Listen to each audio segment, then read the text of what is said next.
The rain had soaked through every layer of her dress.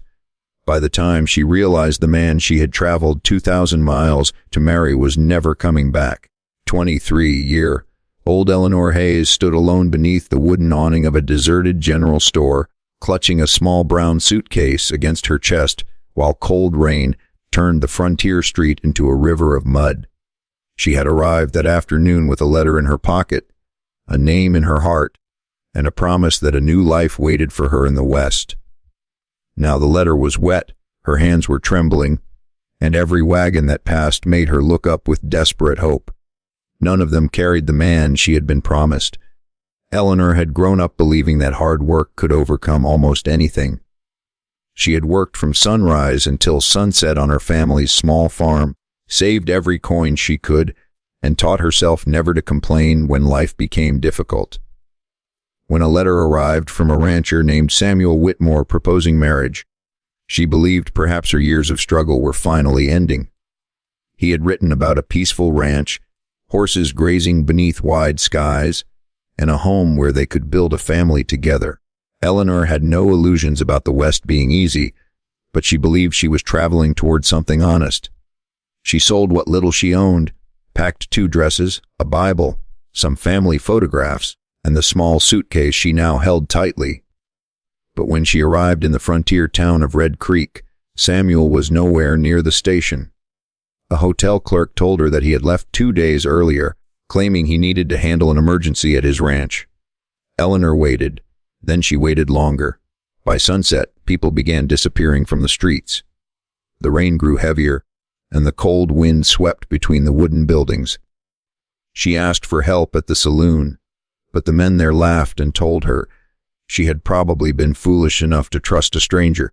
One woman offered Eleanor a room for a single night, but the price was more than she had left. So Eleanor returned to the general store awning and stood there alone.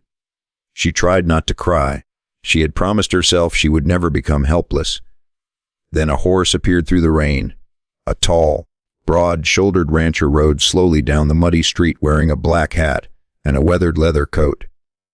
His name was Caleb Mercer. He was known around Red Creek as a quiet man who worked harder than anyone and spoke less than most. Caleb noticed Eleanor immediately. He saw the suitcase, the soaked dress, and the exhaustion she was desperately trying to hide. He stopped his horse beside her. "Miss, you shouldn't be standing out here." Eleanor lowered her eyes. "I'm waiting for someone." Caleb glanced down the empty street. "You've been waiting a long time." She swallowed. "I suppose I have." Caleb did not ask embarrassing questions. He simply climbed down from his horse, removed his coat, and placed it around her shoulders. "Come with me," he said. Eleanor hesitated. "I don't know you." Caleb nodded. "That's true. But you don't have to know me to know you're freezing." That simple kindness broke something inside her. She quietly picked up her suitcase and followed him into the storm. Caleb's ranch stood several miles outside Red Creek, surrounded by rolling hills, pine-covered slopes, and wide fields of golden grass. It was not a grand mansion, but it was sturdy, warm, and carefully maintained. Eleanor expected Caleb to ask questions the moment they arrived. Instead, he led her inside, started a fire, heated water, and placed a plate of hot food on the table. "Eat first," he said. "Answers can wait." Eleanor stared at the meal. She could not remember the last time someone had prepared food for her without expecting something in return. She ate slowly, tears appearing in her eyes as the warmth returned to her fingers. Caleb pretended not to notice. He gave her a clean dress that had belonged to his late sister and showed her a small guest room. The next morning, Eleanor woke before sunrise. She refused to remain idle. She found the kitchen, cleaned the stove, washed dishes, and began preparing breakfast. Caleb entered and stopped when he saw her kneading dough. "You don't have to work for your room," he said. Eleanor looked at him firmly. "I'm not working for the room. I'm working because I know how." Caleb smiled for the first time. "Then I suppose the ranch just gained something it didn't have yesterday." From that day forward, Eleanor worked harder than anyone expected. She helped with the garden, repaired torn clothing, cooked meals, gathered eggs, and even learned to ride horses. Caleb never treated her like a helpless woman who needed rescuing. He treated her like someone capable of building something. That respect slowly changed her. She began laughing again. Caleb began talking more. They discovered they both loved quiet mornings, strong coffee, and the sound of rain against the roof. But Eleanor still carried one unanswered question: why had Samuel abandoned her?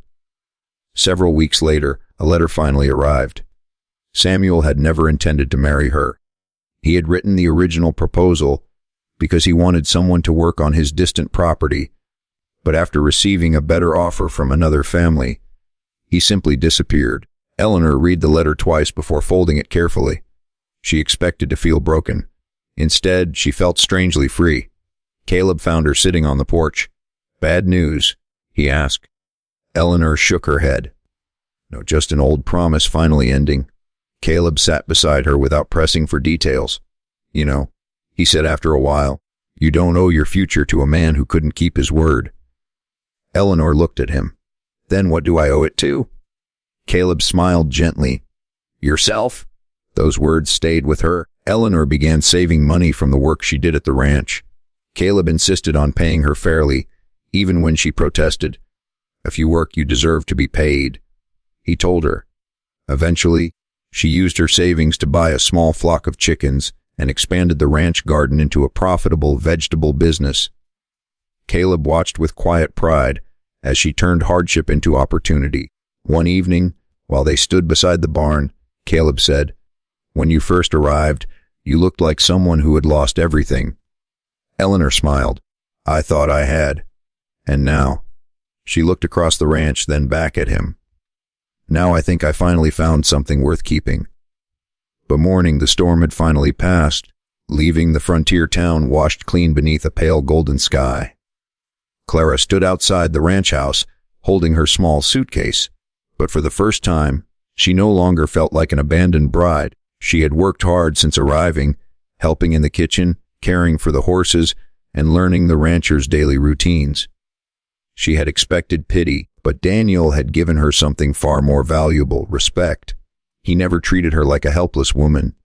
Instead, he trusted her with responsibilities and encouraged her to build a new life with her own hands.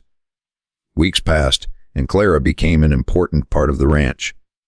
She woke before sunrise, worked beside the ranch hands, and slowly regained the confidence she had lost. Daniel admired her determination but never rushed her heart.